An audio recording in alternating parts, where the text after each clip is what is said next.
Jacques Fernic, vous étiez tête de liste Europe Écologie au Régional 2010 en Alsace.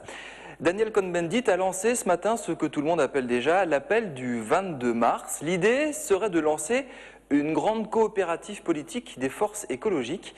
Alors si je reprends les propos de Gaulle, c'est quoi ce machin? C'est quoi ce machin? Eh bien, c'est la continuation de ce qu'on a engagé pour les européennes. On l'a un petit peu oublié, mais la réussite, le renouveau de l'écologie, c'est le choix de dépasser nos structures, nos petites structures, pour reprendre une expression gaulienne, ces écologistes qui faisaient leur petite tambouille sur leur petit réchaud, chacun dans leur coin. Je veux dire, de l'écologie de petites structures, de l'écologie cloisonnée, de l'écologie qui fait que quand un écologiste parle, s'exprime en public, c'était le plus souvent pour dire du mal des autres écologistes, pour se différencier. Ça, nous avons décidé de le laisser derrière nous. Il faut un mouvement écologiste, mais qui ne ressemble pas à ce que nous avons voulu quitter, qui ne soit pas ces structures de partis cloisonnés, groupusculaires, mais qu'on réussisse vraiment à rassembler par du réseau, par de l'associatif, par des gens qui n'ont pas envie nécessairement de se retrouver des militants, moines soldats d'un parti centralisme démocratique tout juste bon à formater et à produire des élus.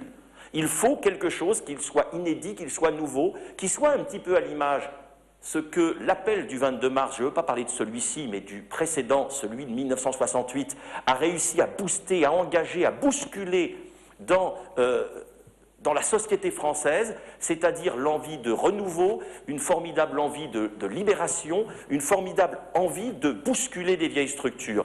Et pour cela, il faut cesser de faire de la petite tambouille sur des petits réchauds. Ça veut dire que d'une certaine manière, on passe d'un statut, allez, entre guillemets, c'est pas péjoratif, hein, mais d'amateur à un vrai groupe politique pro, d'écologie politique pro.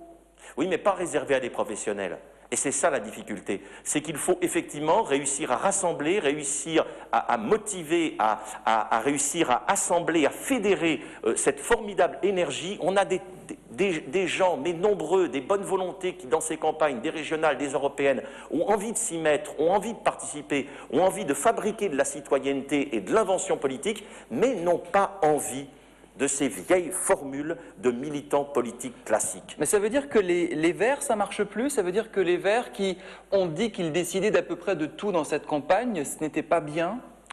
Si ça a fonctionné dans cette campagne, c'est justement parce que nous ne sommes pas restés les Verts, parce que nous avons réussi à rassembler, parce que nous avons réussi à fédérer, et particulièrement ici en Alsace. Je crois que dans le texte de Dany, dans son appel, il dit qu'on a bien vu dans cette campagne régionale que les scores des listes Europe Écologie ne sont pas les mêmes dans chacune des régions, et que les régions où ces scores sont meilleurs sont justement les régions où on a joué le jeu de ce rassemblement, où on ne s'est pas contenté de rester entre Verts pour garder nos mandats à nous en prenant quelques compagnons de route pour faire un petit peu de l'ouverture, mais où on avait véritablement fait le choix du rassemblement. Aujourd'hui, nous sommes 6 élus régionaux, j'aurais souhaité beaucoup plus, dans le groupe écologiste que je préside depuis ce matin. On est 6, on sera plus efficace parce qu'on est ensemble. Si les Verts, ça avait été efficace sur ces 20, sur ces 30 dernières années, si les Verts avaient permis véritablement d'amener l'écologie politique au succès, ça se serait.